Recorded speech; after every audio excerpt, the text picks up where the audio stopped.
Well, we know who the top team in competitive Overwatch in South Africa is. It is, of course, Inglorious Blasters at the tippy top of the Premier Division. We know who the top team of the second division is. It is, of course, Anomaly. They fought their way through unbeaten to take their place in the Premier Division for next season. But today we find out the last thing we need to know. Everything else is sorted out. All the standings have been laid out to bear. And now we find out who the final promotion will be to the Premier Division. It is, of course, Summer Series brought to you by COWZA in collaboration with ACGL. My name is Sunfreaks. I'm joined by Cheetos and Cheetos today. We've got an interesting matchup. Pangolins taking on Nameless. Yeah, very exciting game. Really happy that COWZA did implement a relegation or promotion type of aspect to the tournament, as often these do or die games we'll see like insane clutches from players and maybe some insane blunders that might look, I don't know, it's just exciting Overwatch. I can't begin to describe my excitement I have today. Stakes are very, very high here in a way they often aren't in these kind of tournaments, because it's not just this tournament now that you're playing for what happens next season. Anomaly, as I said, they fought their way to the top of Group B, the second division.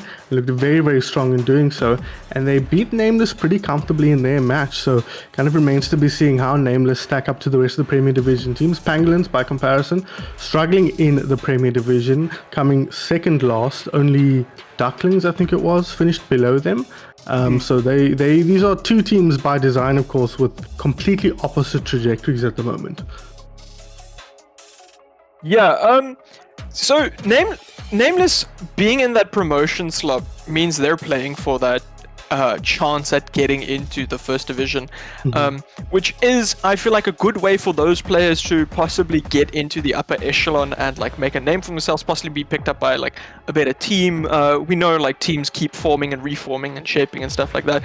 And then unfortunately Pangolins only winning one series during the summer series, if I recall correctly, has put them in that second slot for demotion. But it's just going to be, we just have to see who on the day can outperform, as both of these teams fight for that last slot. Absolutely. Well, speaking of on the day, let's have a look at who's being fielded here on the day. Let's start with the challengers. Nameless looking to take their place in the Premier Division. They, of course, have Blue and Quav as their DPS, KK and Tira as their support players, and Major Panic as their tank. Cheetos, in the green room here, before we got started, you were waxing lyrical about Major Panic. Yeah, so I really enjoy watching Major Panic play. Going through him, like I've seen him through trial phases back when Anomaly reformed themselves and restructured. He was there playing for them and trialing for them, and I only have praise to give for Major Panic as a player. Wow, look at that. Play cams, nice. Yeah, player cams, that's very cool. Yeah, so I really enjoy watching Major Panic. I think he's a really good player, and I feel like he has a lot of potential as a player in the COWZA scene. As for the rest of the roster, I don't really know QV and Blue that much, but I know that Blue plays on VA Cat Plague and is currently in the playing for the CGL Masters Division, if I'm correct. And then Tira and KK, the backline, they're both players that have been somewhat around, also very good players in the backline, very strong backline. Yeah, KK, of course, standing out as the player with the most experience on the squad, I think it's safe to say. Speaking of KK's former team, though, no, that's a lie. They're not playing Anomaly today. They are, in fact, playing Pangolins. Let's take a look at who they are fielding today. I think the thing that jumps out the most here is, of course, that main tank. If you know Pangolins, you know their main tank mainstay, and that is Poached Egg, not playing today, unfortunately, not able to take part. Still part of the team, as I understand it, but it's going to be Jabba the Clut in for her today. Still going to be Rafiki and Solaris on the DPS though, and P5001 and Maddie on the supports. Maddie, a player we're not very familiar with, but the rest of these players we've seen ply their trade quite a bit in the last year or so. I might be a bit biased here coming in from the Talent Cup, having a run with Solaris there on the Tracer, and I am a very big Solaris fanboy. And I'm kind of torn here, right? Because as I was saying earlier about Major Panic, how much I love the player and like seeing him play, I need to decide which side of the coin am I going to be on. Am I going to be on Pangolins because of Solaris and Rafiki, who are two very like good players and people I admire, or am I going to go for the Team Nameless as the scrappy underdogs fighting for their spot in the upper division? Really good Overwatch that we're going to see today, hopefully, and yeah. Yeah, I hopefully, because, and I think that we're almost blessed in a way from a neutral's perspective that Pochtech isn't playing, because I feel like a full strength Pangolins is a pretty tough ask for Nameless to challenge, on paper at least. Of course, they were the team fighting to keep their spot in the upper division, which means they belonged in the Premier Division, which means in theory they're the better team coming into this game. But these divisions were not, they're not written in stone, the skills of these teams. A lot changed since last year, which is when the seeding was kind of inherited from, and it's going to be interesting to see the relative strengths of the teams getting promoted versus the teams getting relegated. So we're going to get a sense of that today as Nameless takes on Pangolins. We are just waiting for the lobby to fill up here. We don't quite have our map, but it is worth remembering, guys, we do have bans in play here. And just to remind you the rules for the bans, it is, of course, both teams get a ban. Team A bans, I think it's the losing team who gets first choice of ban. I stand corrected on that. And they choose their ban. The opposing team can choose a ban, but it cannot be the same role. Each team can only ban a hero once throughout the series. So in theory, each hero could only get banned no more than twice. So it kind of acts. What are your thoughts on the bans, Cheetahs? Of course, it's worth reminding everybody watching who doesn't know, Cheetahs are part of what is it? Vanquish. I called you Vanguard last time. Vanquish. One of the best teams in the country. So, what are your thoughts on the bans? I feel bans in Overwatch is really healthy, and it's really interesting how teams use bans. As at a level of are we banning to stop somebody from playing their like pocket pick? For example, are we banning Soldier to stop Sterling from playing Soldier so that he can't like do anything really? Or are we banning to protect one of our own? For instance, if I think about Vanquish, we have Salmon, who is a legendary Junker Queen player, like using a ban of like Zarya just to make sure that we can keep, so that the enemy team can't ban our tank potentially. So bans offer, I feel like, a extra layer to the strategy that comes around it. Not only like does map pick influence your heroes you are potentially going to play, it also now bans adds just a cherry on top that makes it now like, okay, if we pick Havana, we know poke is very favored there. Let's ban the poke heroes so that we force people to play uncomfortably in a sense, right? So overall, bans are just, I feel like they've now made their way into the competitive ladder of Overwatch, right? Which I think it has spiced up the way we experience Overwatch in a fantastical way, right? It's not they've not overcooked. The dish is not burnt. The dish is perfectly seasoned, and it's just really great. Yeah, I think it kind of insulates against the meta sterility that can form over time. It means your meta, you can't rely on the same 6 heroes every game. There are at least 8 heroes in play in a series, if not more, that you need to play around with, and I think that's extremely healthy. On top of the fact that different compositions kind of oscillate around single heroes, often tanks, and so taking out a single tank can also ban out an entire composition. So it's extremely healthy for the game. Obviously, Marvel Rivals brought it out before. It's excellent game because it means any ultra OP hero, especially in the ladder, you can just ban every game and know that that hero that is frustrating you have a way to get rid of it, because some heroes in this game, man, they ruin the game for you, as a person who play the game a lot. Anytime that Doomfist gets locked, sad face emoji and tears welling up in my eyes as I get punched into the wall over and over again. And so the ability to get rid of that and be like, I'm going to have a good night of Overwatch today because I'm never going to play against that hero. And that hero doesn't have to be hyper nerfed or removed from the game if he's not that strong. You can as on a personal level, you can do something about that, and it's very empowering.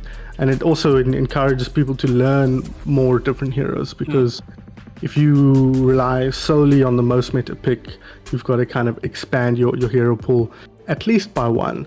So it's extremely healthy. And also coming from a MOBA space where banning and picking is obviously very, very normalized, it does add that extra layer of strategic depth that I think Overwatch wasn't lacking necessarily, but really benefits from. Yeah, no, I really like that you bring up like the MOBA, right? Because we have now the new game mode that got released recently, Stadium, which is very MOBA ARAM-esque for those who know League. It's just fighting with items that you build and stuff. So I feel like this move into like adopting MOBA type of like styles where it is like the banning, and I just think it improves. It turns Overwatch from just a pure raw like FPS type of thing into more strategy and like more brain power, which is something that's very beautiful to see. Overwatch is kind of a funny game in that way, because it kind of struggles in theory with its identity of being a shooter versus being a MOBA. Obviously when it came out, that was kind of how it was sold, right? Yeah. The idea of the hero shooter wasn't as codified as it is now. So at the time we kind of thought of it as a mix between a MOBA and a first-person shooter, and the MOBA guys were kind of, you're still so reliant on your first-person shooting mechanics. I think ultimately that'll get you closer to the top than being smart will, being able to hit shots, being able to aim well, being able to execute in the moment. But what separates the good teams from the great teams is that game knowledge, that understanding, of course, of the various situations, and now your ability to marshal a composition through the pick ban phase as well, or ban phase, I suppose. So it is really cool. We do finally have some information here. The teams have finally found their way into their lobby, and we do know our first map. It is going to be Ilios. Choice of any control map to start with, and Ilios is probably the most comfortable map for any of the teams here. It was Pangolins who got first pick here. Yeah, because they're the highest seed. I find Ilios kind of an interesting map, because in my opinion the true neutral control map would be Lijiang, right? I feel like there's each part of Lijiang is more suited for different styles of comp, so I feel like that's more forgiving in a thing. Ilios kind of feels like you are setting yourself to do for a dive mirror. Yeah. But we also do have the first ban from Pangolin's side, right? Because if loser gets map pick and first ban, and it is the Freya ban. So unfortunately we won't be seeing Overwatch's newest character come into play just yet. But from what we have seen, the top teams in Europe in Korea and Europe have shown us is that Freya is quite oppressive. And for anybody who does play Overwatch regularly, you'll know that being two-shotted by her scoped-in shots is not a very fun experience. Yeah, very, very powerful. A lot of killing power for a support. Not that uncommon in Overwatch, but she also couples that with a mobility that's very unusual. Speaking of killing power from supports, Nameless take out the Kiriko. So, Anna, very much in play now. Yes, I find this ban slightly confusing, if I am to put on my competitive cap right now, my little tinfoil hat, because I don't really know what the Kiriko ban achieves here, if that makes sense. The Freya ban, Freya's got a lot of pick potential, and she builds her ult really quickly with her passive, which is Headhunter, which results in after 3 final blows, she gets 25% ult charge, which is really strong if you think about it. So that's a good way to like, okay, let's stop this insane burst damage pick potential character. But the Kiriko ban, I'm a bit more perplexed with, because Ilios we've normally seen dive mirrors, right? So this Nameless might have done the scouting, and they kind of know Pangolins are maybe going to default to that Kiriko Lucio backline. But taking away Kiriko just means, as you said, Ana is going to be the must pick now. I feel like if the backline isn't Ana Brigitte, or let's be real. If it isn't Honor Brigitte, because Winston will just obliterate that Honor, I feel like they're leaving so much potential up on the table. Yeah. Lucio has also been a very popular pick, which I know you're quite fond of. I'm fond of due to necessity. You Lucio mains are all the same, man. You live and you breathe that damn hero. Don't act like you're like it's some kind of punishment here, cheaters. You're not fooling anybody. No, the Lucio has been very powerful, but with Kiriko being gone, right, it means that you can't play Lucio Kiriko. And why? The reason that's important is because Kiriko can survive on her own. She doesn't need that much attention from the other support, right? She doesn't need that much peel. But if you opt then for an Ana Lucio backline, your Lucio will have to go back to protect the Ana more. We're just waiting on all our players to come back. We just got word that we're gonna go to break real quick, so we'll see you back afterwards. Any closing thoughts, Phoenix, before we go to break? No, I'm ready. I will say before we go to break, we didn't tease it, but there is an announcement at the end of this, guys. So yes.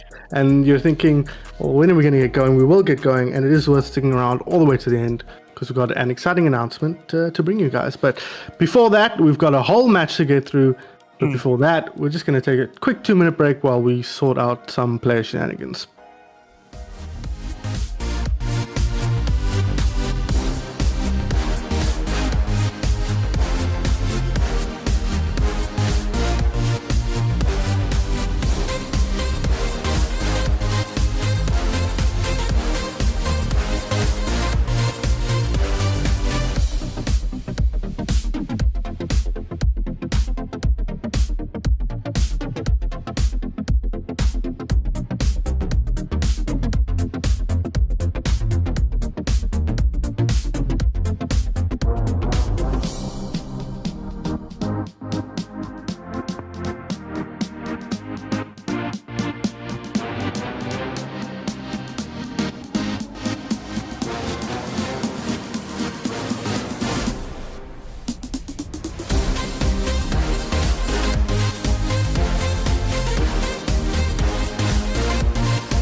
right, folks, we are back. Apologies for the slight delay. If you're just joining us, it is, of course, the Summer Series, and it's a match that really matters. It is, of course, the up and down match, the relegation promotion match.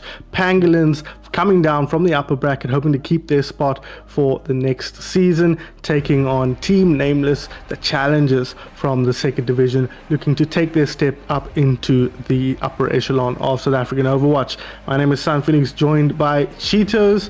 A little bit of downtime here, Cheetos, but we are raring and ready to go here. Yeah, I'm really excited to see this first map being played on Ilios. As you can see, we're currently flying in. I just wanted to Pangolins banned. Just to remind everybody, Pangolins banned Freya, and Team Nameless banned Kiriko, so that we will not be seeing the Flying Danish, not the Flying Dutchman, but not the Flying Danish, and we will not be seeing Kiriko being played. Interesting comps we're seeing from both sides. I feel like Team Nameless are playing to their strengths, going for the brawl. And then, yeah, I don't know how Pangolins are going to deal with the Roadhog just being... Oh, wait, okay, there's no on the other side. I feel like this first point... Yet is very important. I feel like it's pretty... I feel like Brawl is pretty good. Yeah, I was going to say, I so doubt they stick with the Roadhog, and they do switch now to the Doom. Yes. So it will be Doom. They have both teams opted for a little bit of speed here. It's the Lucio on one side, it's K on the Juno on the other. Brawl versus dive or punch, perhaps is a better thing to call it here. The Doomfist on the front line, Major Panic, the man of the hour here, looking to pierce his way through the enemy lineup.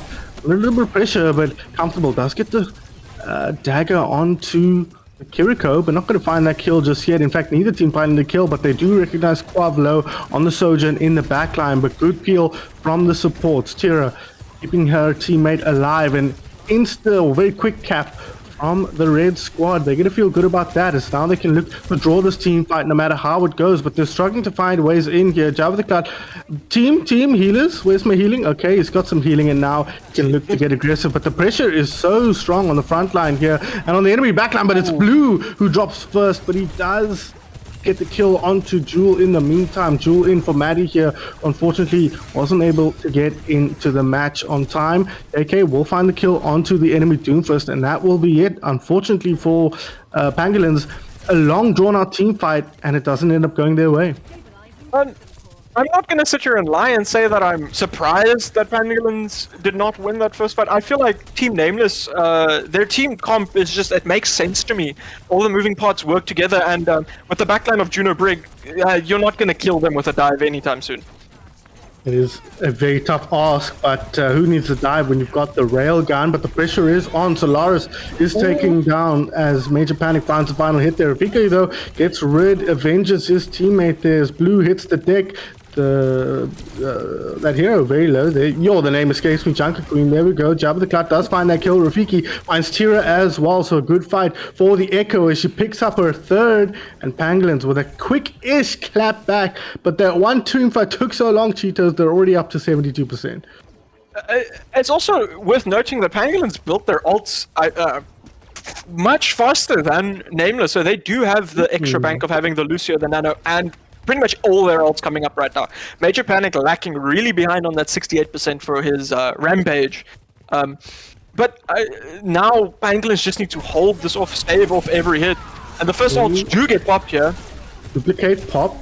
Gonna be keeping them alive, but Rafiki will end up going down very quickly. The sound barrier comes in from Lucio to keep them help. 5,001 coming in clutch for his team there. A nice dagger onto the enemy Sojourn. Solaris will hit the deck, but the backline is crumbling here. That dive that you were so not happy about, Cheetos coming in clutch here, picking up kill after kill, firing on all cylinders. The machine operating at peak efficiency, and P5001 takes down Kira. Doomfist dropping low, but he's got the backup, he's got the numbers, he's got the friends, and Major Panic, he's got nothing left to fight for as he's sent back to spawn. Another team fight win for Pangolins.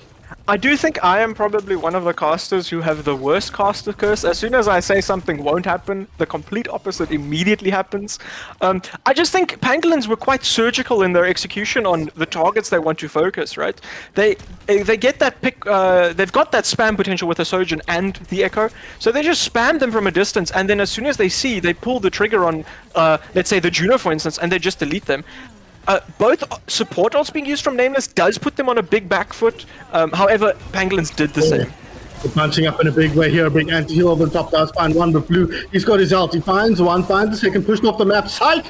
Genji back in the mix here, but he won't find that final kill. Tira, though, not back in the mix here. But the map, courtesy of B1001. Group and Jab the Cloud. He's popping off. 1 kill, 2 kills. Can he find any more? Of course he can. He's a Doomfist. Not for the time being, as Blue and the Jungle Queen here, Magic Man, have found a couple of kills. They flipped the point as well, so if they can draw this out for reinforcements, they'll be in a pretty decent spot, but they're going to have a hard time winning this team fight. With 96% on the clock, Pangolins are in the driver's seat now. And just pops the LT in the back there. Brigitte under pressure, not going to be taken down just yet. The sound barrier committed here to keep the fight going as Jewel finds the kill onto KK, and that's going to be good enough for the win. Pangolins, a slow start, but once they found their rhythm Cheetos, they looked unstoppable.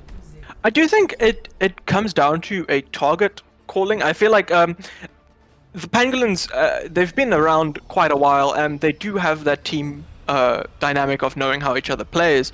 So I feel like after the nerves got settled after that first fight, right, and they just focused up and just started calming targets properly, and because that's what Doomfist Dive needs. It needs to all in on the same target at the same time, and then you can start picking off people. But we are going to see the proper dive with the Winston and the anti-dive backline. So hopefully things spice up here. I really hope that the backline from Team Nameless can stave off the relenting pressure from that Doomfist. Wait and see if they can. They have switched now off the brawl onto the Major Panic Monkey here. Ooh. It's not really helping this situation, is it, in the backline? But the supports are working well together here. No real inroads made, but as you can see, they cannot see a single one of their teammates, so there's no healing going out on the other side of the map, but it doesn't matter. Quav finds a kill onto P2 5001, and now they can set up on point here. Once again, Nameless in the driver's seat early. This time their dive coming off better than their opponents.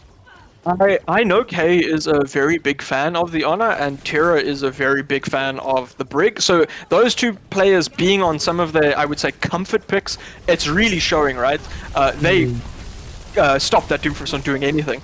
And the swap to the Diva is kind of, I feel like, a desperate swap to just do something to this Winston. It's also a big nade from Kay there, but unfortunately, Rafiki wins the duel versus Blue. Yeah, unfortunately for Nameless, they're now down a player. A team that's very used to playing with the Diva, it is worth noting here. Pangolins, Poached Egg, one of the main proponents of the Diva, as Jabba the Cloud. He finds that kill onto Major Panic. A very nice counter to the Monkey, actually. I quite like playing the Diva in that matchup. And that's going to allow them to get the crap here. Just really 2 kills going down, and that's enough to flip the point.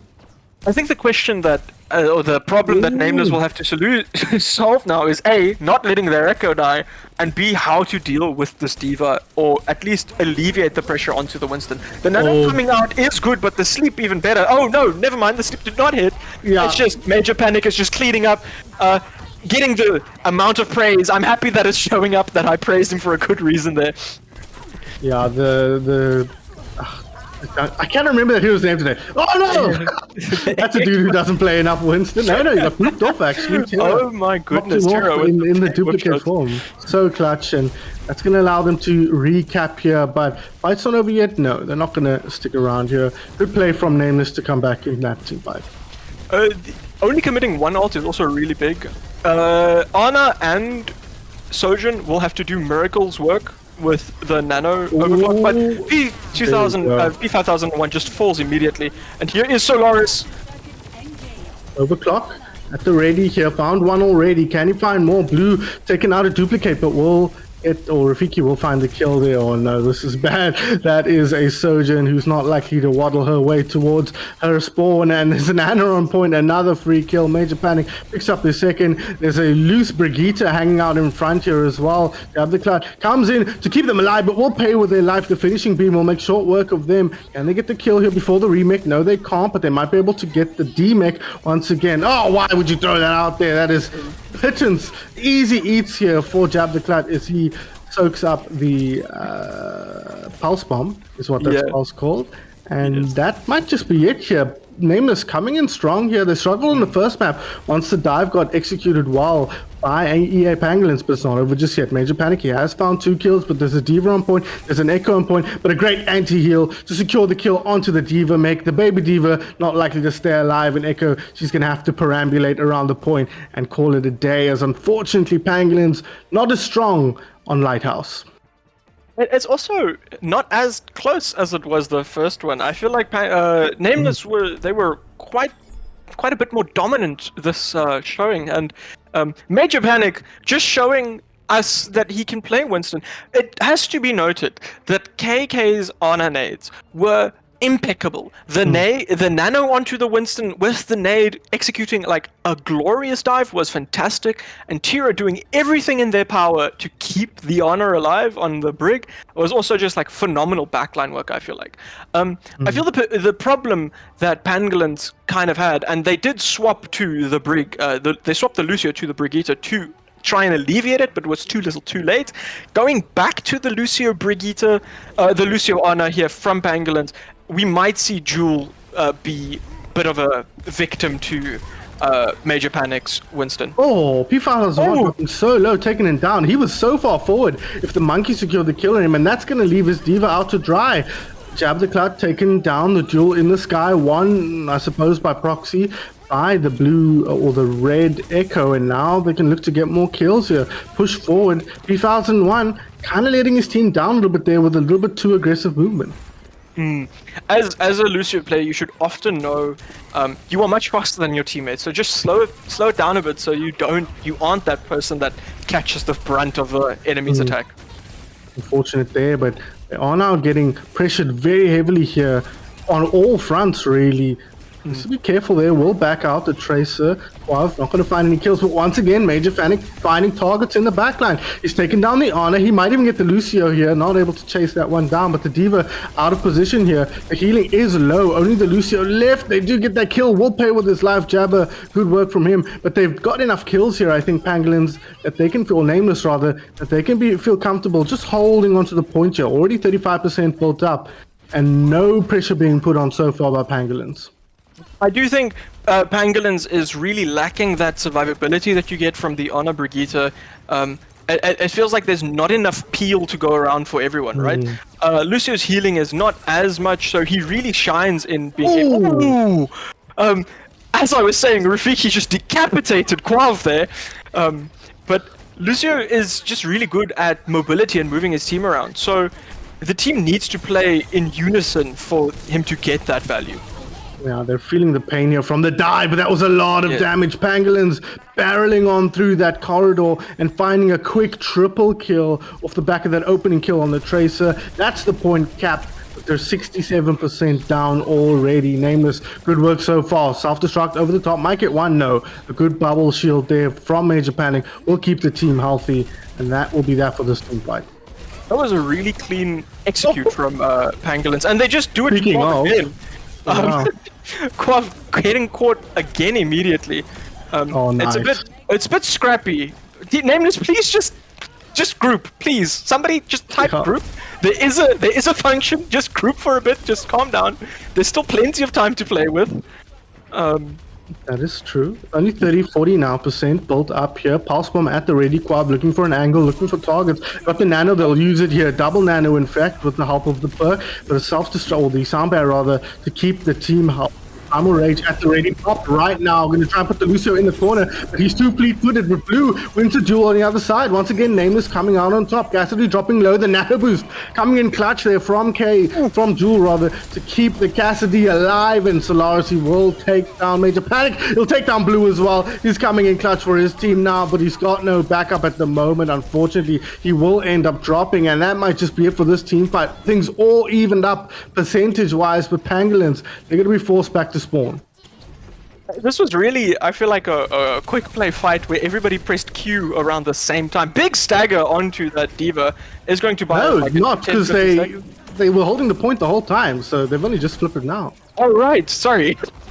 Shows how much I know. Yeah, I was shocked. I didn't realize they hadn't actually got the map yet, but good work from Jabber to keep it in play.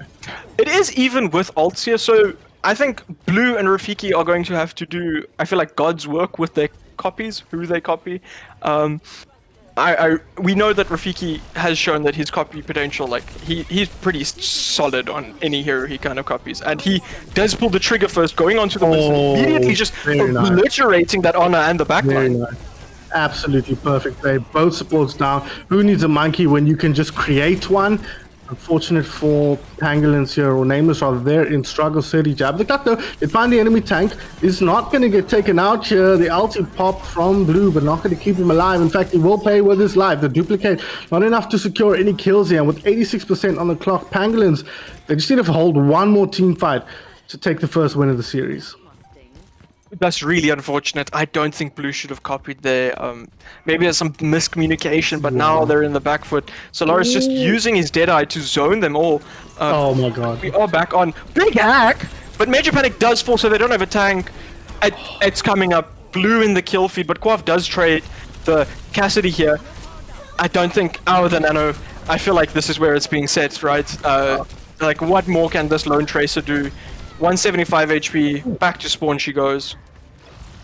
Yeah, that's going to be it for game number 1. The sound barrier in celebration. Pangolins, a slow start, a weak middle, but a strong end as they come out on top in map number 1. This is, of course, the best of 5, and it is, of course, a game that decides your fate in the next season. And so far, Pangolins, as we might have expected on paper, Cheetos, looking the better squad, but absolutely anybody's game at the moment. Yeah, better paper on squad, but in practice, it's very close, right? We've seen how 99-99 on that last one. So we're in for I feel like a good ride. If Nameless can just like go into their voice comms now, like be proud of what they achieved, right? Pangolins do have history as a team together. They have been playing for a while together. They've got that synergy.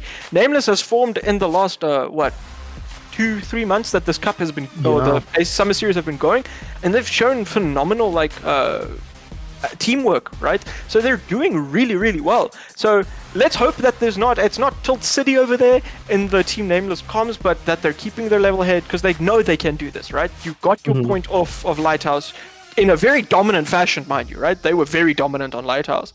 So we just see how it goes. I think, if I'm being honest, I think that Lucio ban might come out today. Shout out Lexodian for his birthday.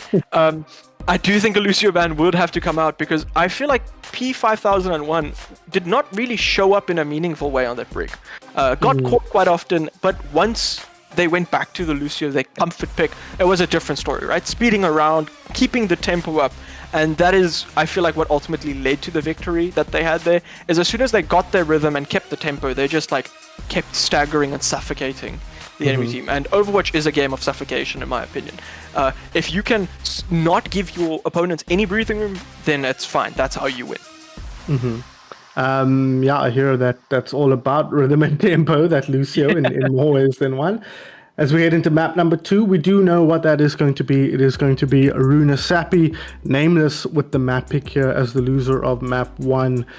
Often we end up going to this push map. It's a very popular map, Cheetos. A map that lends itself more towards brawl than towards dive. So it makes a lot of sense. A team that ran that Junker Queen to open up, they seem to be wanting to run that brawly squad. So it makes sense to send us to Aruna Sapi. Yeah, no, going to Aruna Sapi is, I feel, it's good for Nameless. It does play into their favor. However, this has to give this has to be said. Pangolins having a new tank, right? Poached Egg would normally play Ball Diva. That's her bread and butter in a sense. Yeah. Jabba the Clut has shown more maneuverability. Now he has shown. Well, he's shown the Doomfist, right? No, but other than that, it's been Diva. But that is the key that I want to point here. Yeah.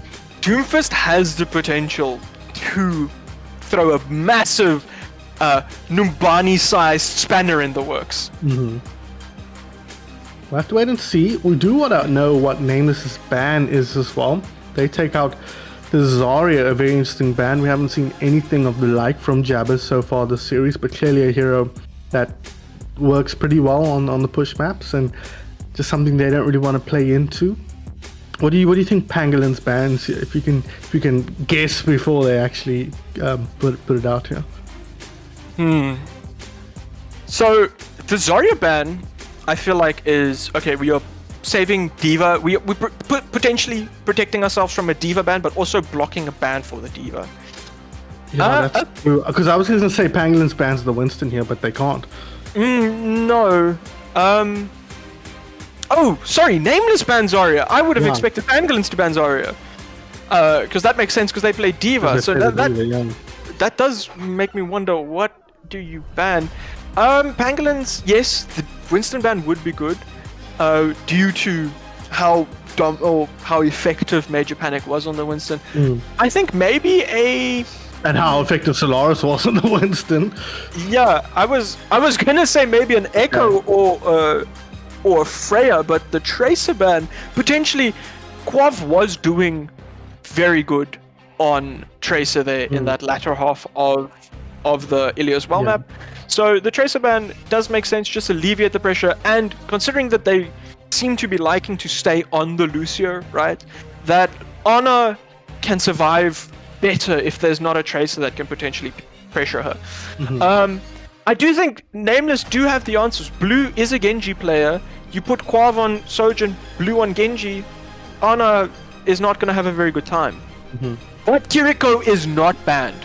So there is that flex that the Ana player can go to, right? But I do expect... does love her Kiriko as well, for sure. Yes, but Quav was pressuring Jules Ana. So we'll probably see...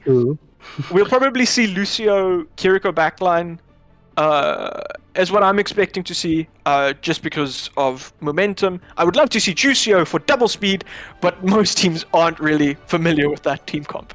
And it is going to be... Yeah, there you go. You called it, you asked for it, and Pangolins have obliged. They will go for the double speed. For the time being, it could change when the door opens, of course. Jabba will be on the Monkey, and as we suspected, Major Panic back onto the Junker Queen, back onto what is a very, very meta composition at the moment, that brawl with the Genji Sojourn.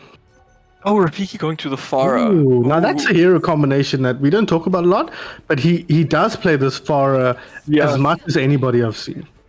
I do think Nameless might struggle with keeping up tempo, right? Pangolins have a really, really, really fast comp. So, and Solaris immediately getting a lot of ult charge with that Sojourn E. He is indeed, but there's a Jabba the Clout in the backline here, not finding any targets. The peel is good, mostly just putting on pressure, but they have split Blue off from the rest of his team. He's got the dash to get back to safety. A lot of pressure being put on there, no shots being landed. Oh, that's a low Junker Queen, but not going to get taken down. Instead, both Sojourns drop here. Tira needs to be careful, pops the heal boost, stays alive, but not for long as Rafiki finally finding value with this Sparrow. 2 quick kills might secure his team. This team fight win pretty comfortably. But there's still the big bag Junker Queen on the front line that they need to deal with. Jewel dropping low, manages to get around the corner and heal out, but that isolates Major Panic, Jabba the Clout on the front line here. This is not really a duel he wants to take long term, but it's not a duel. He's got backup that Major Panic just cannot contest, and that's going to be it for this team fight. A very, very back and forth affair, but at the end of it all, it's Pangolins once again coming out on top. Yeah, I think this Pharah is going to be a bit of that is going to be the piece that needs to be answered for, right? Pharah very oppressive with spam. Queen can't really walk. Oh, and then Sojourn falls over. Maybe just like a bit of disconnect there with where to be. There is somebody in the back line of Team Nameless. I'm unsure who, but it just seems that you can't really walk up due to that Pharah spam. I feel like, right? So much damage coming through.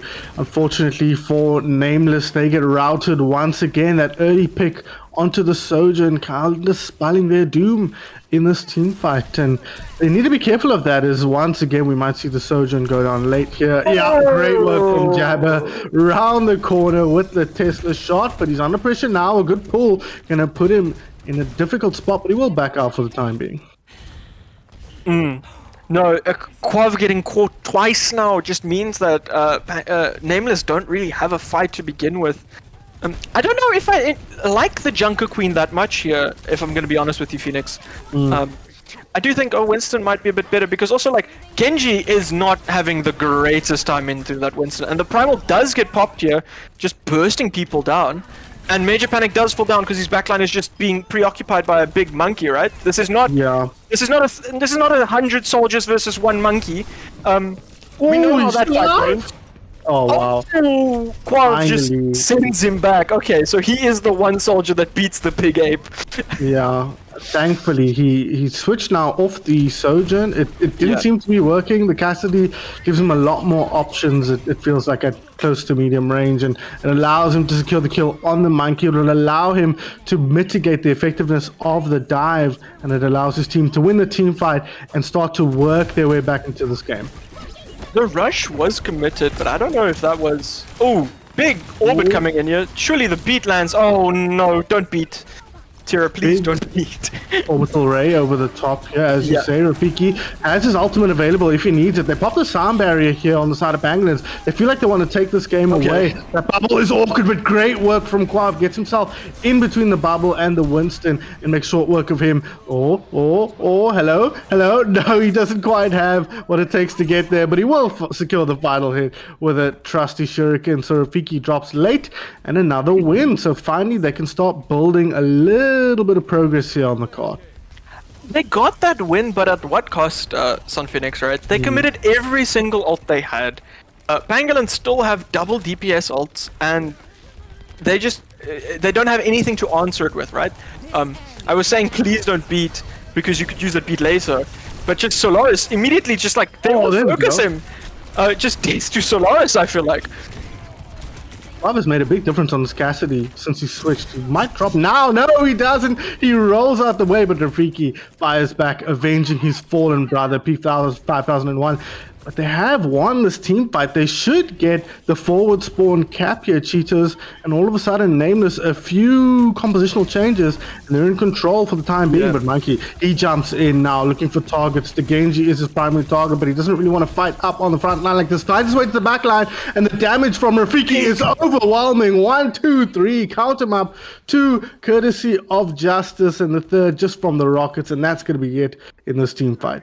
Really clean fight there from Rafiki, getting that angle, flying over. I don't know if Quav fell a bit early, so that he couldn't track the Pharah, but that Pharah getting over the rooftop without being spotted really stopped Nameless in their tracks here, right? But oh, the Cassidy looking so much better on the Cassidy. Oh, hello.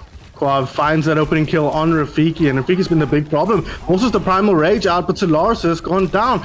With the space being made by the backline not being paper thin, it's allowing Major Panic to wreak havoc in the opponent's backline, and he's taking every advantage of that as he finds Jewel as well. But P5001, he will drop. They move now towards the point to get it moving once again in the right direction, but Quav finds the kill onto Jabba the Clutch. So not much space made there, progress made rather on the card. Quav needs to be careful here. There's the Freya we were wondering about.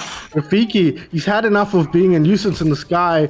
Well, kind of. He's still, I suppose, a nuisance in the sky. But he's on the Freya now.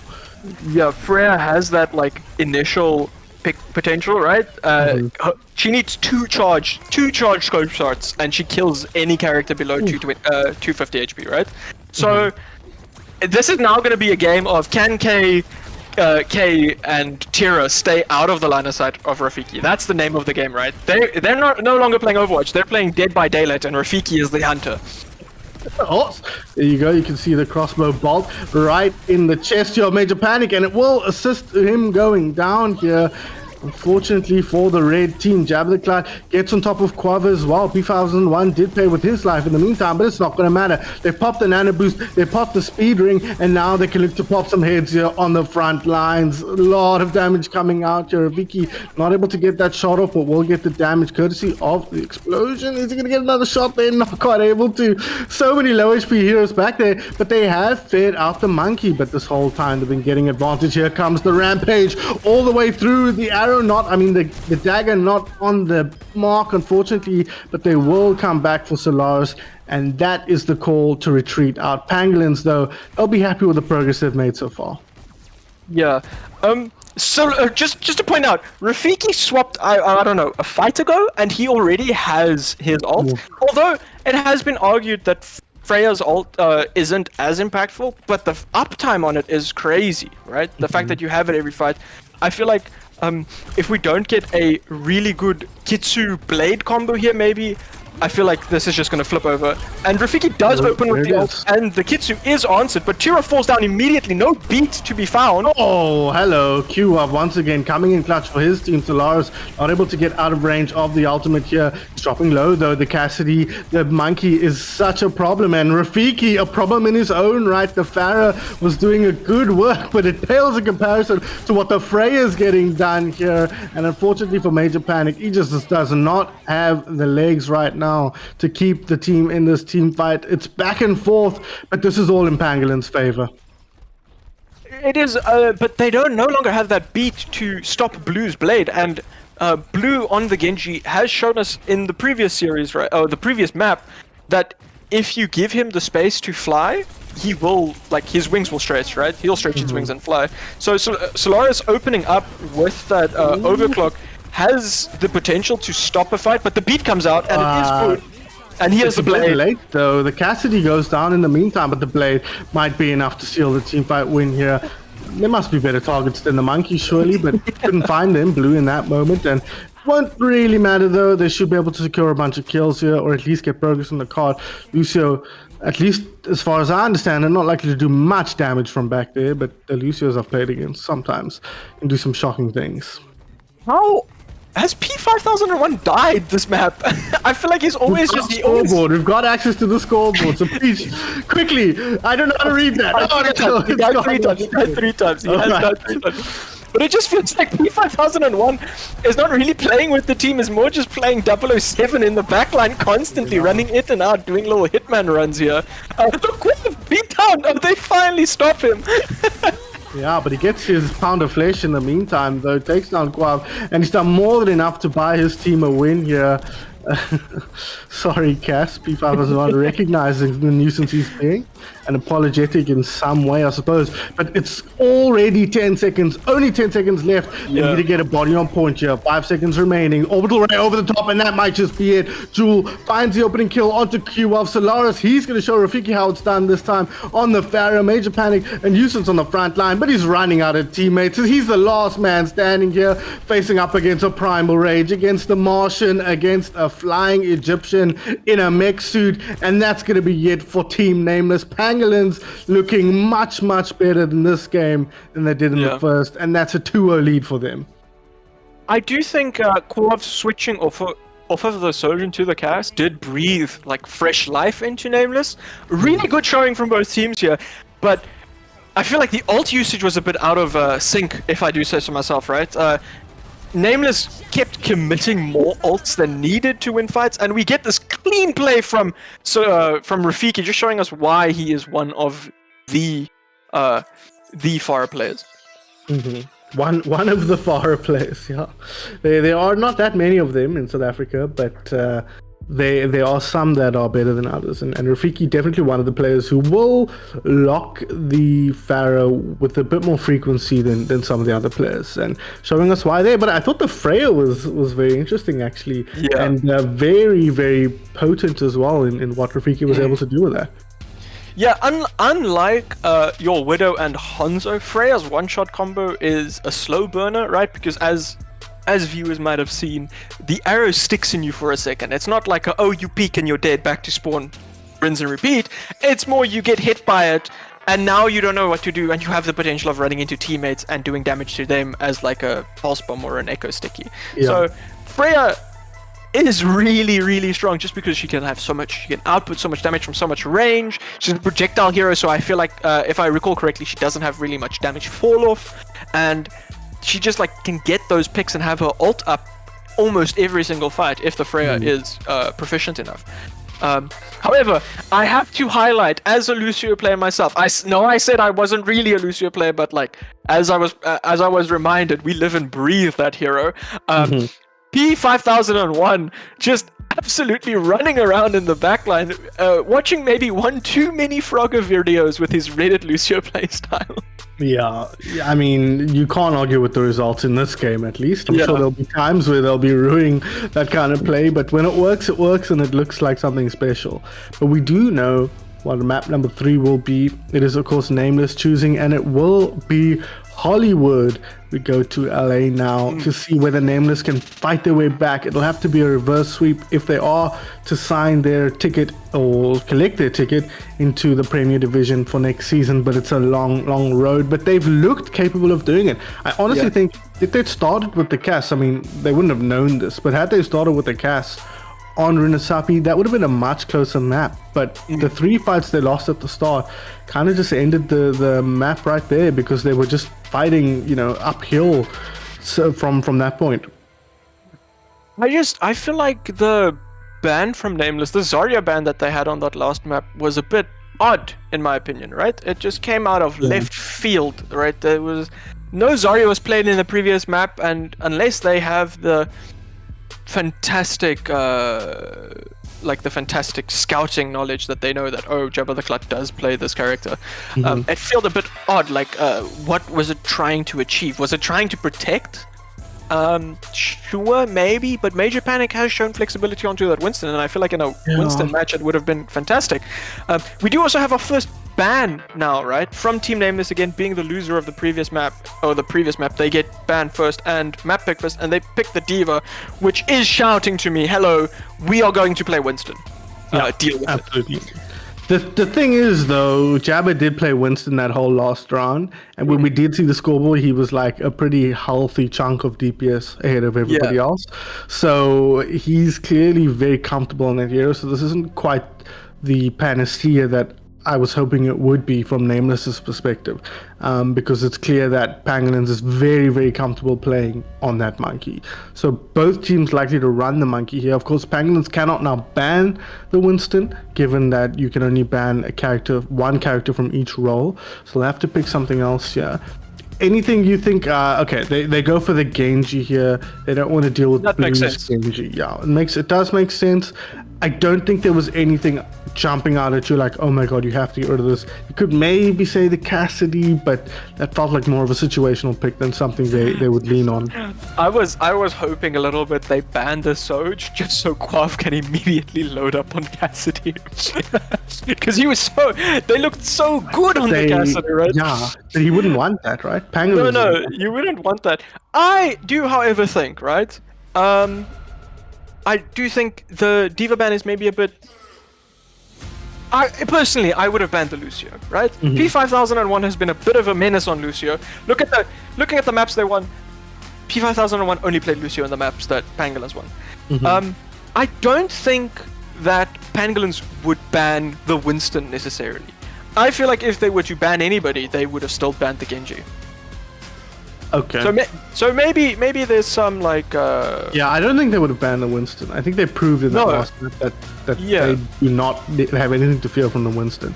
I think if anything, you might ban the Junker Queen just to force Major Panic out of his comfort zone. But we saw on the first map he was very comfortable in the Winston himself. So there's no real obvious linchpin heroes for either team at the moment.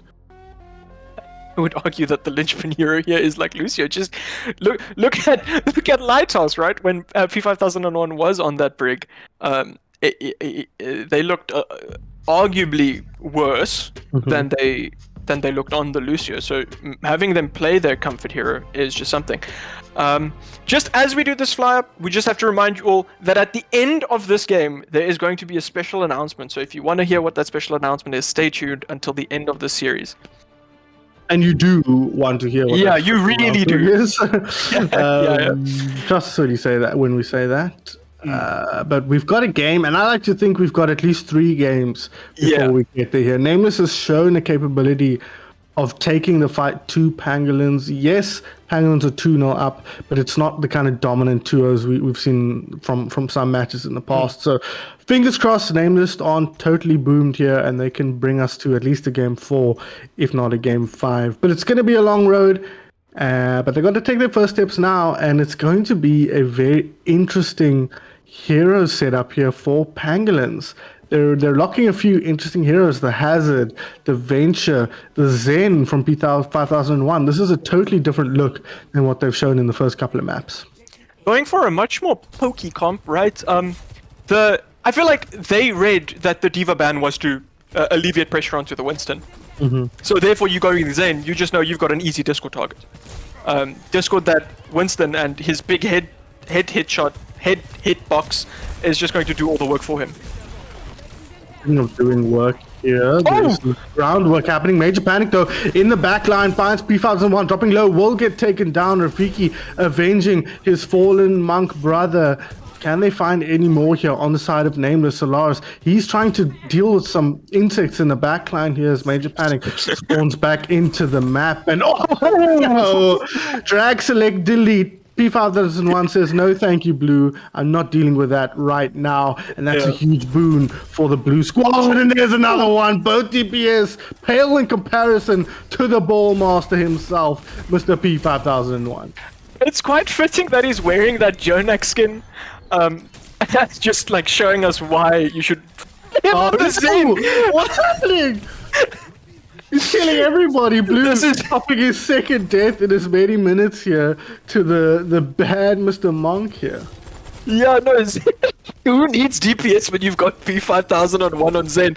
Please, not another. Please. Jesus. They can't even get in here. I was hoping they would show us something strong, but it do be like this sometimes. Oh my god, Blue is about to get his head blown off. Maybe. Oh, that's a lot of damage. A good grenade from K keeps them in the fight, but they've got to deal with Rafiki. He does finally go down, and he's found pay dirt in the enemy backline. He'll get rid of that damn Zen as well. That is a risk not worth taking, but there's a hazard now to handle. But the focus is now on getting rid of that. And Blue will get taken down. Jabba the Cloud, last man standing for his team here. Blue will help get rid of him as finally they copped a few unfortunate kills there, maybe even more. But eventually they find their way through, and Nameless will cap the first point. It was a really good nano from K there, doing kind of like a Hail Mary. It's like, okay, we are 4 in the backline, you're diving us, let me send a amped up gorilla at you, right? So that's really good. P5001 opting for the floaty perk, so he's just gonna float, pick, poke and do some damage and then float back, being really safe. Showing us that, like, hey, I'm not a Lucio player, I'm not a Lucio merchant, but Jabba the Clat falling down instantly makes it so that Pangolins do not have that tank or that front lining, and just the Overclock coming out here from Quav. Hopefully they can do more with this. They want to take advantage of that kill, and they will do so now. They don't have that perk with the extra charge with P5001. He's isolated in the front line, and he will go down. Major panic. And to play a little bit safe here, but they'll be happy. If they can just keep staggering kills out here, there'll be a very quick cap here. It's the Tracer taking up place on the point here, but they do have to respond now. A lot of heroes rotating down onto that point. The Brig taken down, but they'll trade out supports. Tira tracking down Jewel in the meantime, but Jabba goes down again. The hazard not working for Pangolins at the moment as Major Panic finds another kill. Rafiki, Tectonic Overcharge or whatever it's called, finding a kill, but not enough to keep the Venture alive, and they force out the Transcendence. Thank you very much for the gift, says Major Panic. I don't really need to kill you. The Transcendence is worth so much more, and Major Panic squish goes Solaris as well. Blue, he's been on the wrong end of that so many times in this game, at least twice, but he won't be on this occasion. He'll get the revenge his team so desperately needs, and now they've got them holed up here. As it ulti comes out onto the point, but it's difficult to win this team fight into the rally. A lot of players dropping now. Jewel, Jabba, all the Jays, but nobody on point to Solaris forced back. An absolute steamroll here from Team Nameless. Nameless just keeping up that tempo, right? Not giving Pangolins the room to set up now. Swapping now to the Roadhog and the Torbjorn and the Hanzo, like just changing it up a bit. P5001 going to the Brig. Unfortunate, but understandable, right? The Pulse did not stick. We do have Solar, and he dies up there. Just an instant dive. Again, this whole second push, or the now leading into the third push, was just it's a constant 4v5. I feel like. Yeah, absolutely. Just constant staggered kills here. The Roadhog, a very, very interesting pick. Obviously, a very logical pick. Unlucky lands the hook. but gets sent back here. Needs to be careful here, Quab on the Sojourn. He does have his ultimate available. Did he take the perk for the extra range on the throw? I think he did, because that looked like a much longer throw I'm used to seeing on this hero. Pressure building on the right side for the time being. They look like they want to push through there. It's going to be a tough push into Brig, into Roadhog. They might be able to get it done here. Roadhog, he gets nano boosted. He will now move forward and try to secure kill on the Monkey. He does so from quite long range, and he gets the hook down. Won't secure the kill onto Q-Wab. Needs to be careful. Backs up. A lot of damage coming through onto the Hog, but he's buying so much space and time for his team. And Solaris finds one, finds two. A lot of players going down, and finally, Pangolins almost forced to reset there and take a proper 5v5.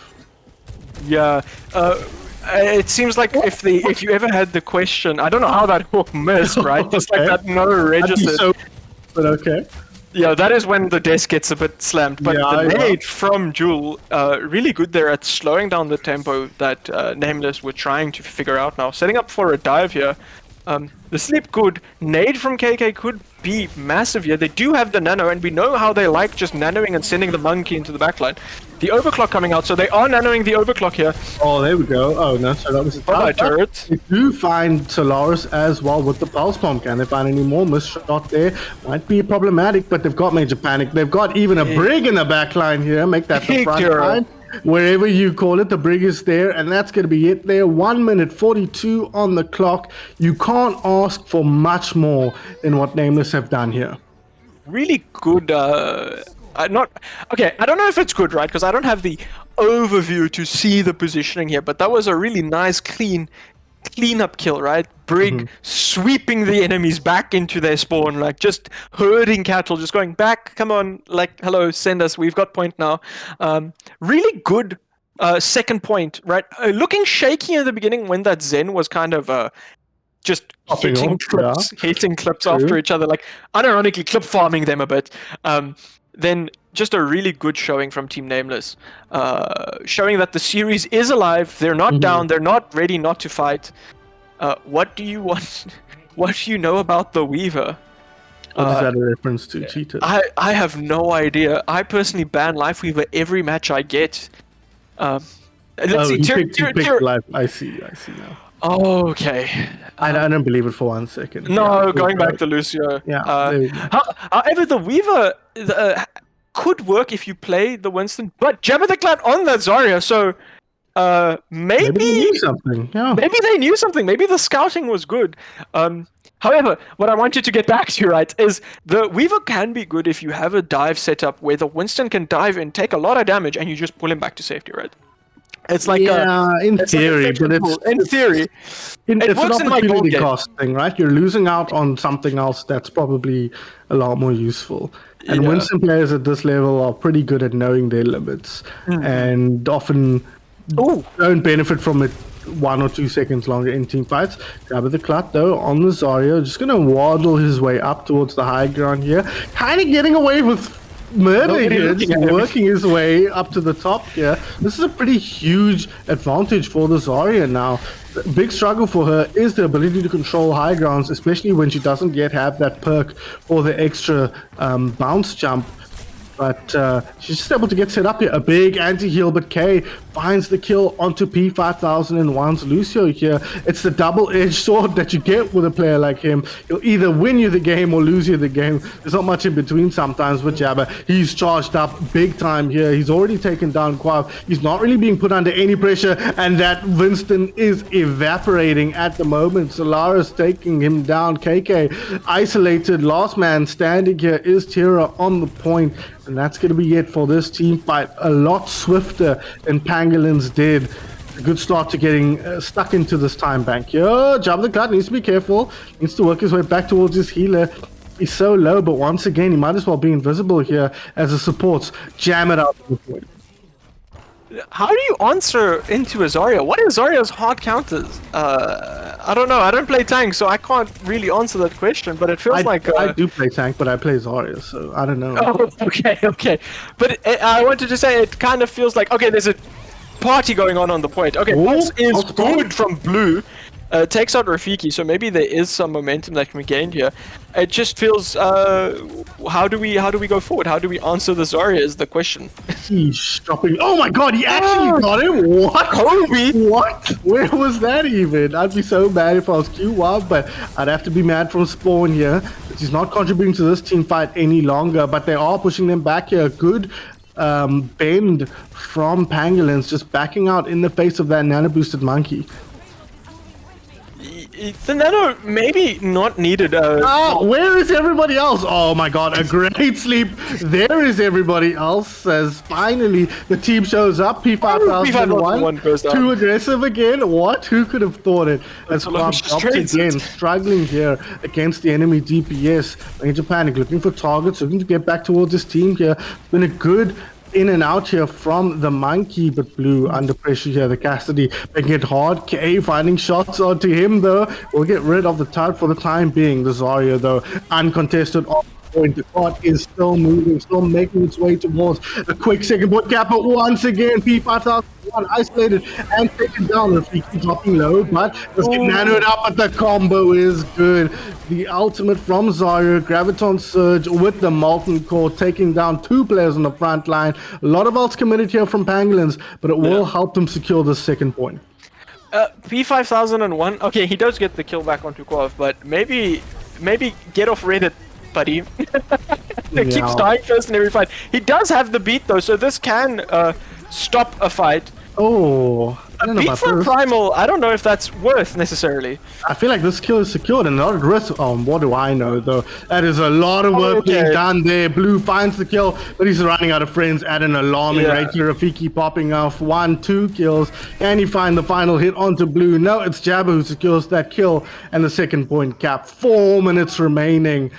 3 minutes will be a pretty easy push here, and at that point they'll have the lead. So Pangolins in the driver's seat in spite of a good start from Nameless.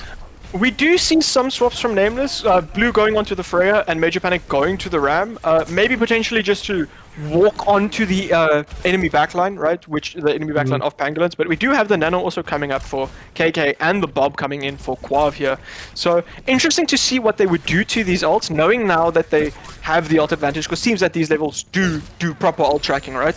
So they should know. Oh, hello! He was just standing on point. What the hell was that? P5001. He wasn't even too aggro there. He was just too static on the Lucio. As now Major Panic nanoed up. Is he? No, I'm not sure. I think he was. Okay, he was, there, and now they can look to hold firm here. We saw what a little bit of time to regroup could do for a team on the defense, but they need to be careful. Bob buying time here. They need to take that down. Rafiki dropping so low, but he doesn't get taken down. Bob, Jabba just cleaning up. Oh my god, the nano boosted Zarya on the front line. Graviton Surge finds one. He does eventually get his head caved in, but is it too little too late for Team Nameless here? 3 minutes still left on the clock, and they are getting absolutely routed here. Rafiki too good on the Cassidy. Pangolins too good on their heroes as Jabba switches onto the ball. He just wants to get back before the game ends at the moment, because this team is absolutely dominating the Molten Core. The floor is lava, and the game may just well be over here for Nameless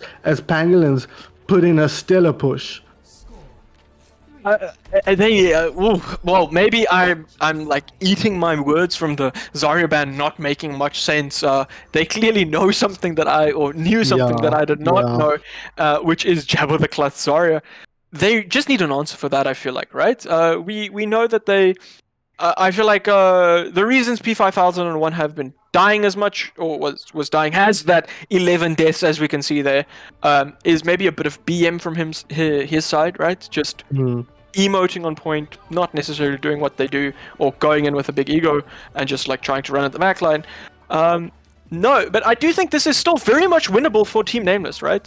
There is just a minute gap between those two, which is like 2 or 3 fights. Well, no, not 2 or 3, maybe just like 1 or 2 fights, if we're being realistic, right? So, Pangolins have an extra 2 fights that they can play with, which, in the grand scheme of things, is not that much. Pangolin, yeah. So, all Nameless need to really do is find an answer to the Zarya, which the answer is Jabba the Clad plays Reinhardt. So bingo bango, first answer found.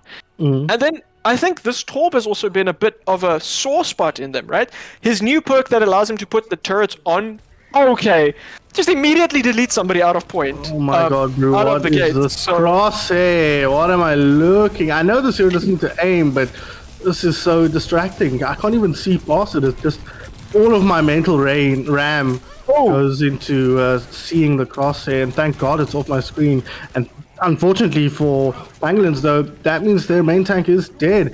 Looking to get aggressive though here. COWZA needs to be careful here. This team fight is not 100% won here. The deaths were so early that they could actually get in for another contest, but that final kill onto Solaris should secure them the first point cap, and that is absolutely enormous in the context of this game. yeah, really quick kills. I was still trying to word What's happening? Okay. So while Sun Phoenix is out of commission due to the crosshair, we go now back to Major Panic's POV. COWZA doing really well getting those opening picks, but Rafiki trading it back almost immediately means that this fight is even though the health bar percentages is not the same, and Rafiki is just showing us why he is Cowboy Man. He's also known as Fireman, but also Cowboy Man. Just picking them off. Also Freya Man at the same time.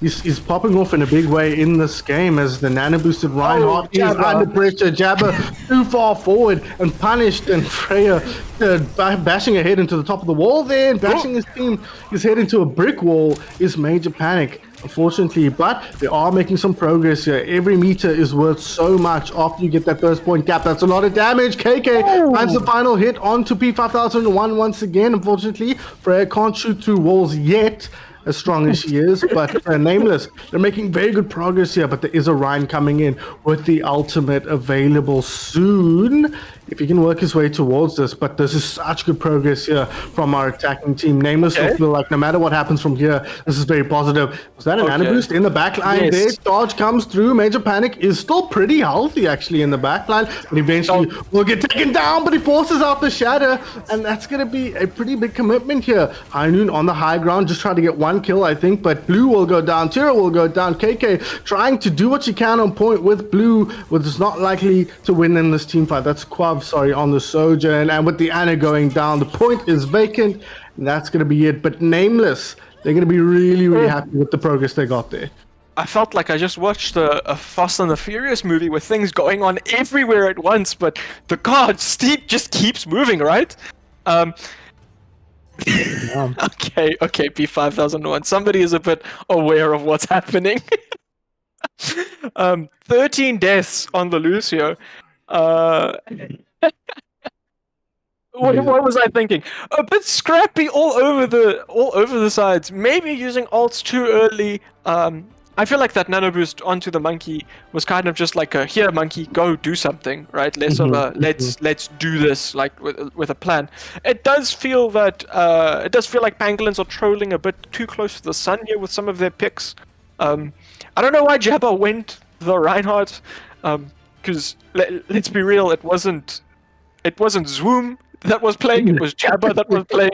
So I'm sure his Reinhardt is great. It just didn't feel like it was any better than the Zarya would have been in that situation. Yeah, no flame.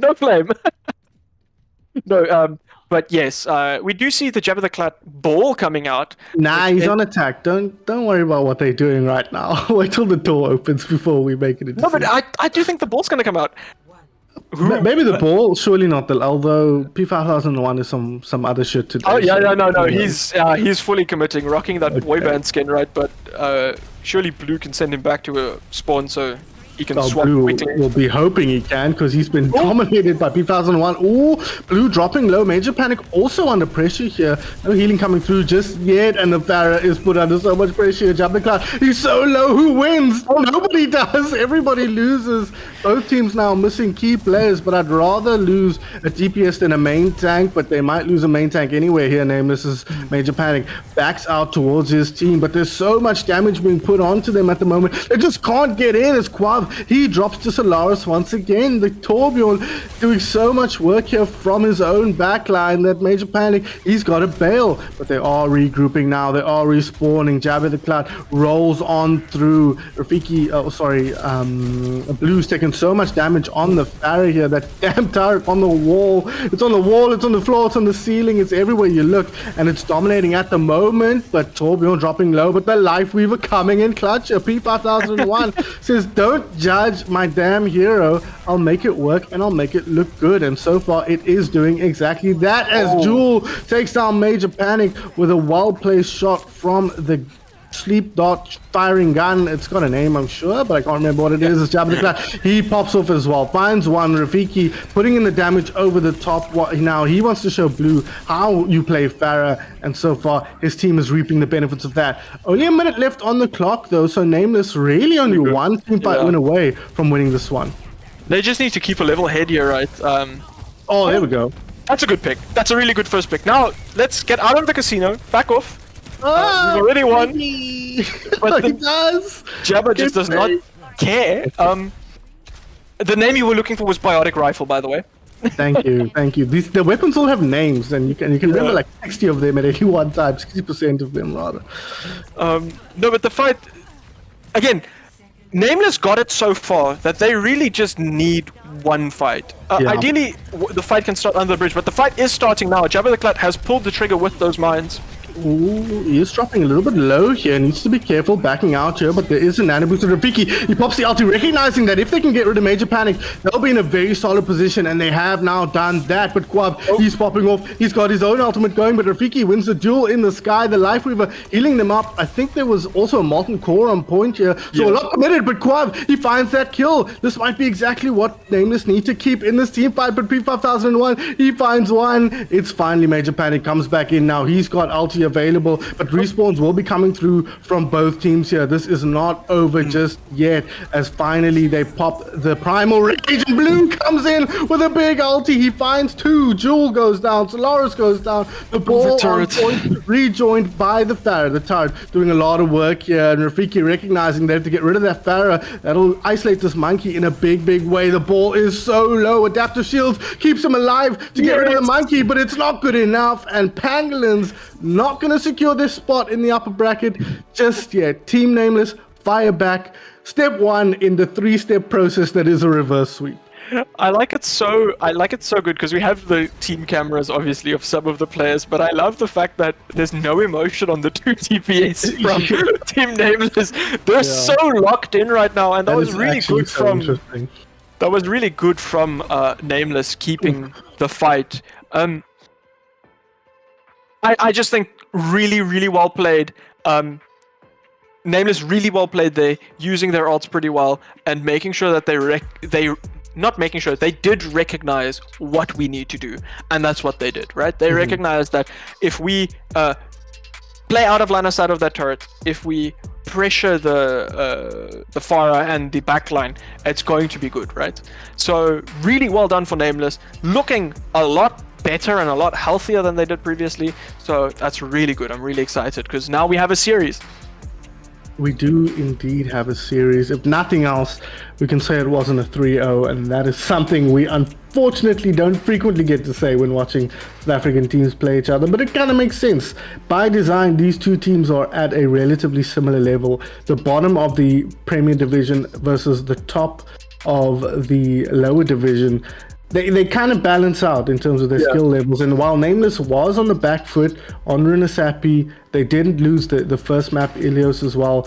They never looked down and out here, but after that first push, I'll be honest, from Pangolins here on Hollywood, I thought they were in big trouble, Nameless, but they did a strong push of their own on the second attempt and bought themselves enough space to work with, and the extra time bank that they'd built up on the side of Pangolins was kind of neutralized by that. But we do now know what map number 4 will be. It is going to be Suravasa. It is going to be Flashpoint. Ooh, really Oh, this is just taking us back to control. I feel like because Cervasa or Flashpoint is just one big control map, right? If we're being real with ourselves, we don't have that break that you have after the 100% cap. So this should be a very even showing from both teams, right? If we think back on Ilios, the 2-1 scoreline, that was a really close game. I am interested in seeing what both teams show out here, right? Because now we know, we have learned. I'm eating my words. Jabba the Clad Zarya, it's pretty damn terrifying, right? Yeah. It feels like I'm in October, it's Halloween when I see that Zarya come out. So, do they play the Zarya here for more brawly, right? Because Lucio is really, really good on Cervasa. It's really fun to play on Cervasa, right? Not unbiased opinion, 100%. So, we'll most likely see something with a Lucio that is going to be fast. But we do have our bans for this map, which might give us a bit of an indicator for what these two teams are going to play. Pangolin's banned the Junker Queen, which Major Panic has shown is one of their favorites, and they've been playing that quite regularly to some success. That is up for the people to decide how successful it has been. Do they play the honor ban, the other one, right? Who is that dictated for? What are we trying to do here, right? Because in my mind, I feel like the dead giveaway is let's play Kiryu Lucio backline, right? With a Zarya and a Pharah and a Cassidy, maybe, right? Like Rafiki or Freya, right? So I personally would not expect to see the honor on Cervasa just because it is a game mode or a map that benefits these fast plays so much. Yeah, and it's weird it comes from Nameless as well, because I feel like they were getting more value out of the honor, K especially, with a lot of critical anti-heals that were winning her team fight. So very interesting ban for me. Maybe it's more about what the honor counters, like the Roadhog, but again, Pangolins are the ones running the Roadhog, so yeah, it was a strange pick, and Jabba the Cloud will be coming out here on the Zarya, and this is scary stuff, as you said. Major Panic. Anytime a brawl player cannot run the Junker Queen, they run the Ramatra instead. Yeah. That's what we see here. They want to brawl. But Blue, feeling like he wants to take to the skies here, not going to be running his Genji. Instead, it's going to be Rafiki on the Genji on the other side. Oh, a little bit of a hero swap. Blue has to be careful here not to feed charge to Jabba the Clat. However, Pangolins are going to be a lot faster, right? P2000 might be frozen. So far forward. Yeah. This is the first meeting of the team, so it's a bit of a neutral fight here. Now it's just kind of like, who can we catch? That is the name of the game. And they do pull the trigger onto trying to run onto somebody, but it just seems like, okay, they do catch Cassidy there. And there we go. It's a clean fight one.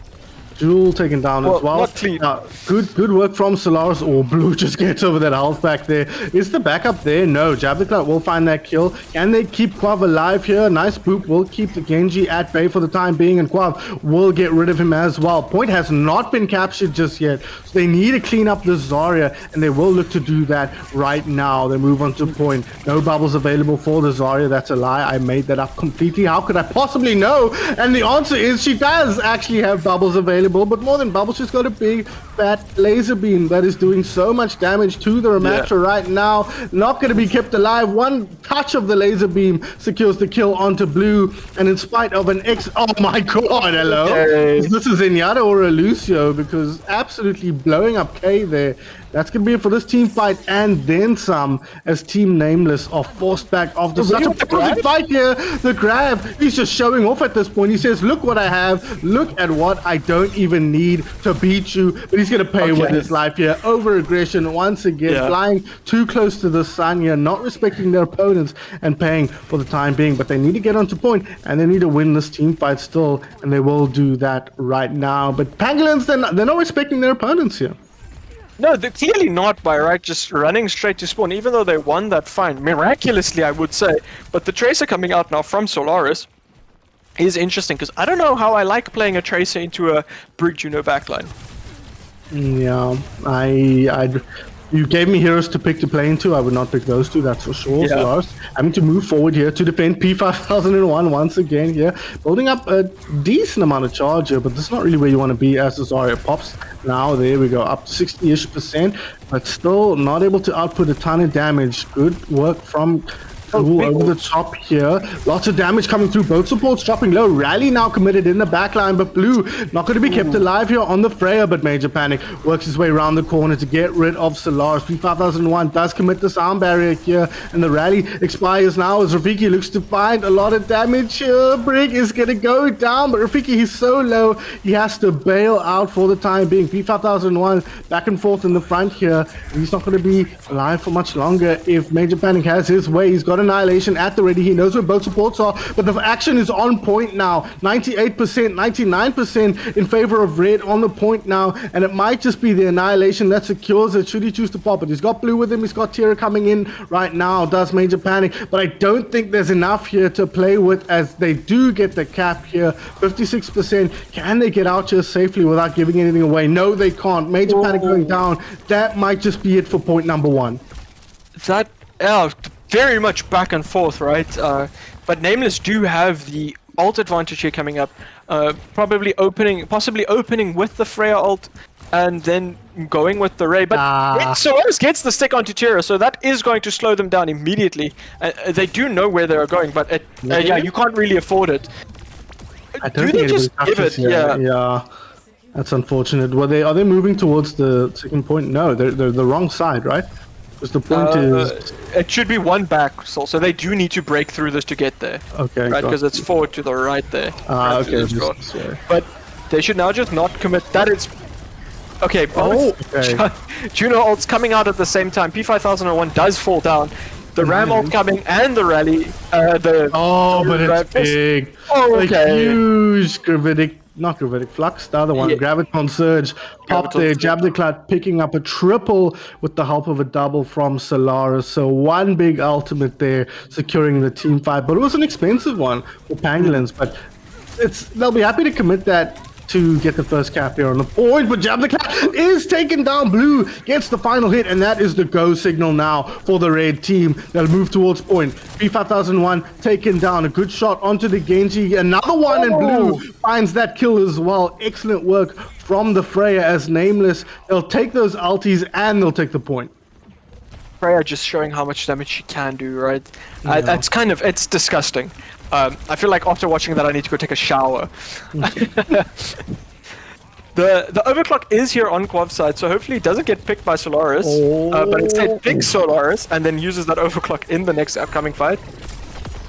I think that pick there, unfortunately, is see Blue here once again outputting what damage he can here. That's a low Zarya, that's a dead Zarya. Major Panic gets that last hit, and now he's looking for more. He's got a taste for blood, and it's blue blood for the time being. As Solaris forced out here, he's in a good position to pressure the backline here, but they're doing a good job, Nameless, of rebuffing the blue team for the time being. Yeah, just like pushing them back constantly, right? Pangolins can't really find a foothold, getting picks constantly. The Zarya might fall down. No bubbles. He is taken down. Quav finds that last hit. There's action on point, but Major Panic, he's found what he wants, and Rafiki is taken down during the Dragon Blade. They even commit the sound barrier here. This is a total disaster for Pangolins. They're not going to win the team fight, and they've spent so much on it. Quav finds a great shot onto Solaris, and they're back in it now. One apiece here on Survasa. And this is just like really good. This is kind of what I expected to see. Jabba's damage compared to the rest of his team.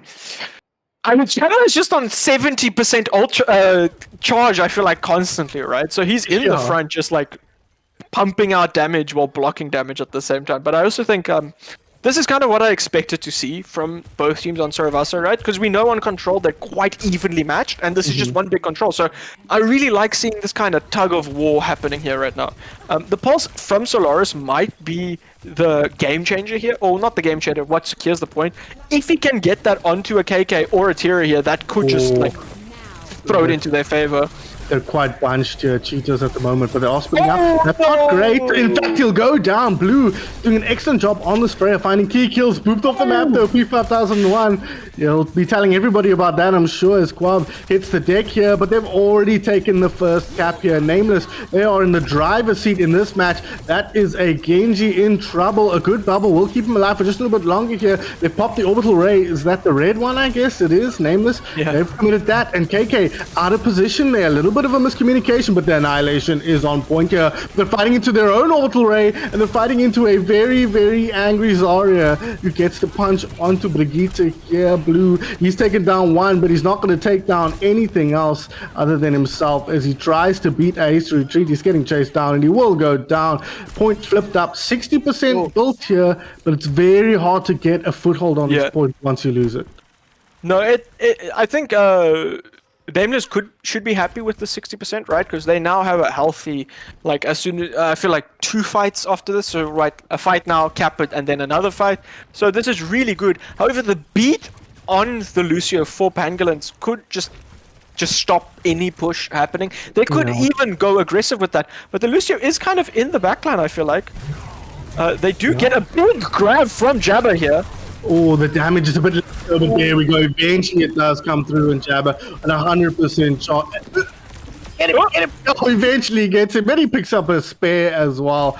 All even up now, and I don't think they get another fight here, unfortunately. Losing. That's what I meant. You can't afford to lose a team fight on this map type, because you pretty much only get 1-2 if they're very fast here. Is anybody in position to get a touch here? I don't think so. They're doing a good job of blocking them up here, and Quav, he'll drop early. So not only will they not win the team fight, not only will they not get another fight, they won't even... They'll lose heroes in the meantime as well. Winter Panic will fire back, but they're happy to throw players away at this point.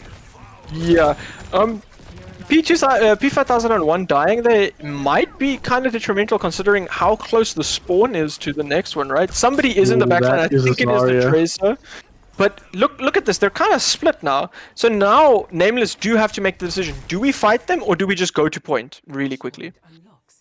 We'll have to wait and see what they decide here. They do have the sound barrier available, not even forced to commit that on their previous point. So that is a big boon for the Pangolin side here as Nameless. They're working towards a few ultimates of their own here. Blue dropping low. They want the Zarya so desperately, but the sound barrier comes in clutch, and K is out of position, too far forward. Quab taken down by Rafiki as well, and it's all over but the crying in this team fight. Zarya, or Brigitte rather, taken down. Major Panic, the only robot left for his team, and he'll get taken down as well. So an immediate team point cap here, and this might just be it here. If they win this point, they are in upper bracket next tournament. They are in first Premier Division next season.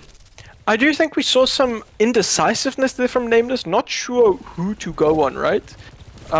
So nobody's aware about this from the Tracer, it feels like, right? So Solaris does have the potential to hit the pulse. The raid does get committed by Jewel. Oh, and it's just 2 kills here with the kill from P5001. Another kill, 40% already on the clock here for Pangolins. So just one more team fight win, and a scrambled one at that here. Especially with Major Panic dropping a bit late, but yeah, they're in trouble here, Nameless. We are in a bit of a threat zone, right? Jabba now does have that grav. I feel like the grav pulse is the combo, taking us back to season 1 of Overwatch. The grav is big. Do we hit it? Oh, no, the trades are good. Blue does win that fight there. It is even on both sides now. Yeah, both teams dropping 2 players here, but they have lost the tank on the blue side. So Pangolins fighting at a major disadvantage here. Ooh, they do. Quav gets 2 shots onto Rafiki there. No reflect available. He will get a third. No, not able to secure that kill, but it shouldn't matter. 10% up on the point, Nameless. It's got to be perfect from here on out. Yeah, they can't afford to lose a single fight. They do have 3 ults on their side, so getting a good Ray here could be the changer, right? P5001 kind of inting here. Dead. And he's just dead, right? Back to spawn he goes.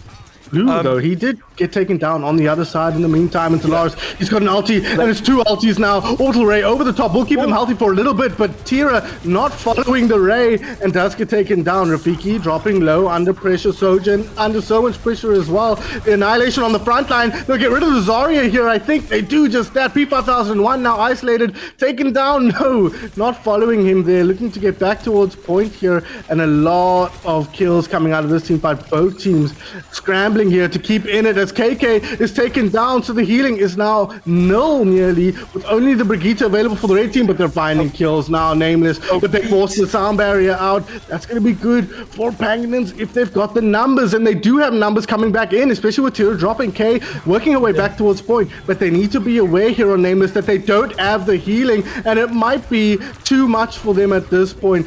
Major Panic, he's alone on point, KK getting pressured so hard, and Quav taken down by Jabba the Clut, who is absolutely uncontested on the front line here. Plenty of charge, plenty of bubbles, plenty of kills, and that will be it. Team Nameless not up to the task in the summer series, and Pangolins secure their spot in the Premier Division. Defend their spot, right? They were not.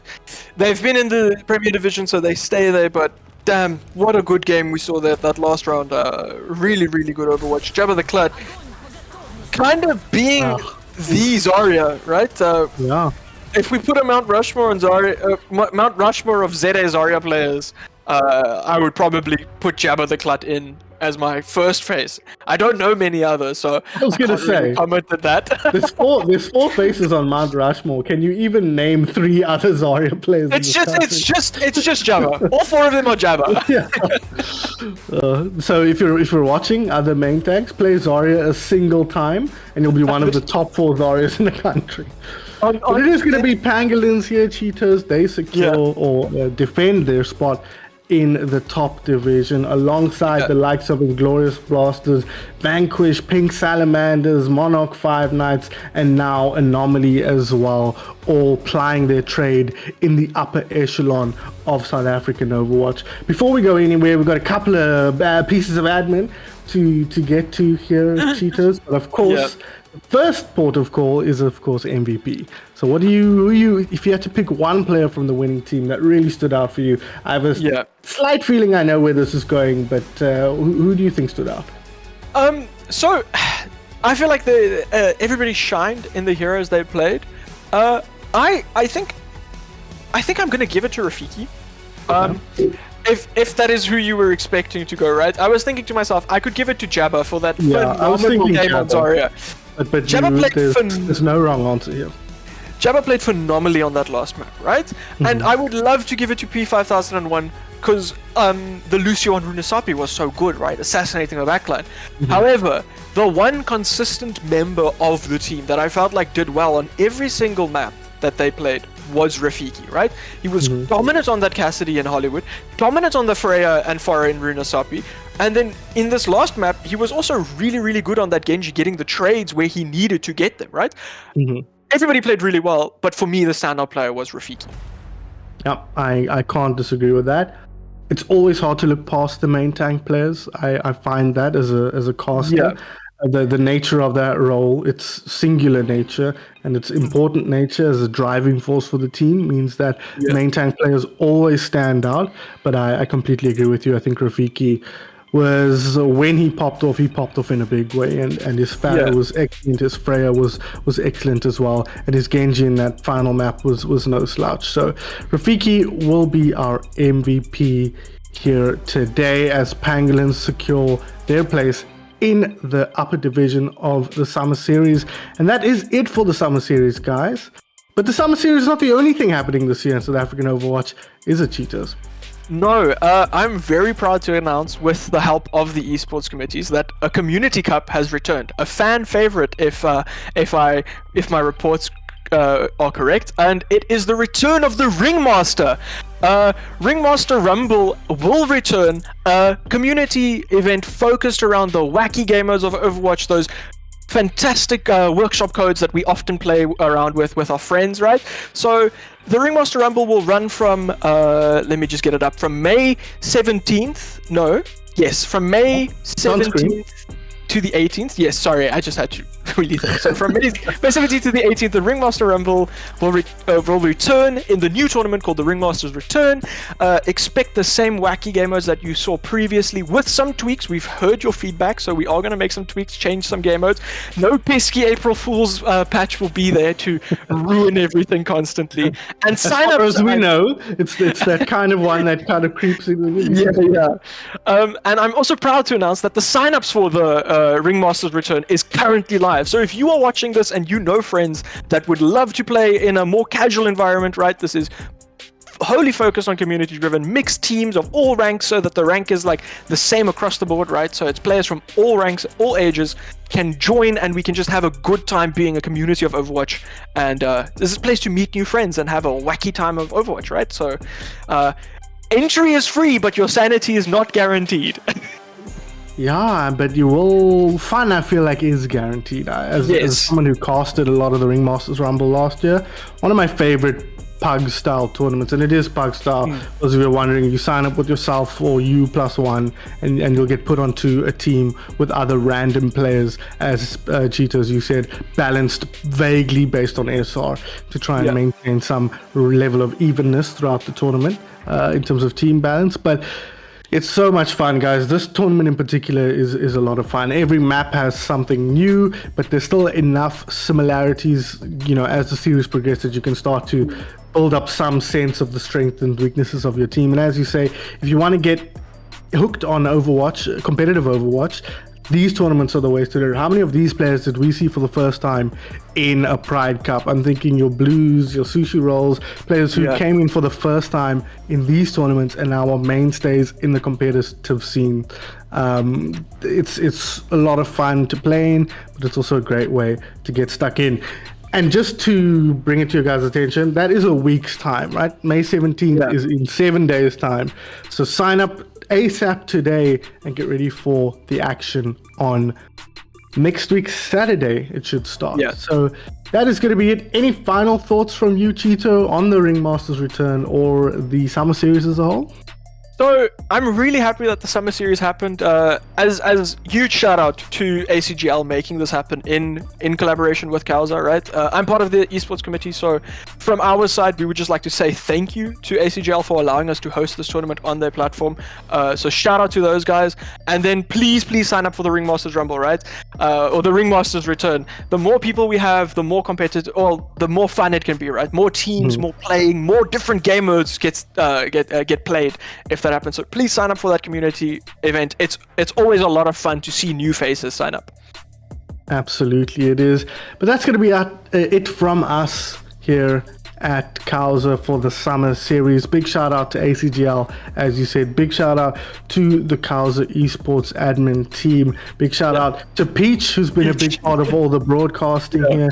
You know him, you love him, you love his work here in the broadcasting space. So big credit to him. He's been covering most of the games. I think I can think of maybe one or two that he didn't actually produce. Yeah.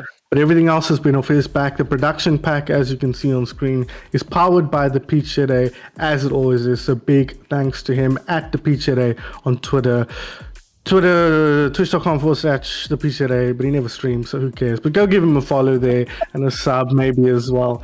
And beyond that, big thanks to ACGL for collaborating with us. Of course, we used their platform to run this tournament, and it worked, I wouldn't say seamlessly. I don't know enough to say that with any certainty, but it was definitely as good as any experience we've had hosting on third-party websites, I think it's safe to say. So big thanks to ACGL as well. And big thanks to the community in general. I think turnout was very good. The teams all gave it their all, and we had some excellent matches throughout the tournament. Congratulations to all the teams who secured their spot near the tops of the various divisions, and of course the two teams that fought their way into the upper division, Pangolins remaining there, of course, alongside Anomaly. And congratulations to everybody involved. But that's going to be it from us, guys.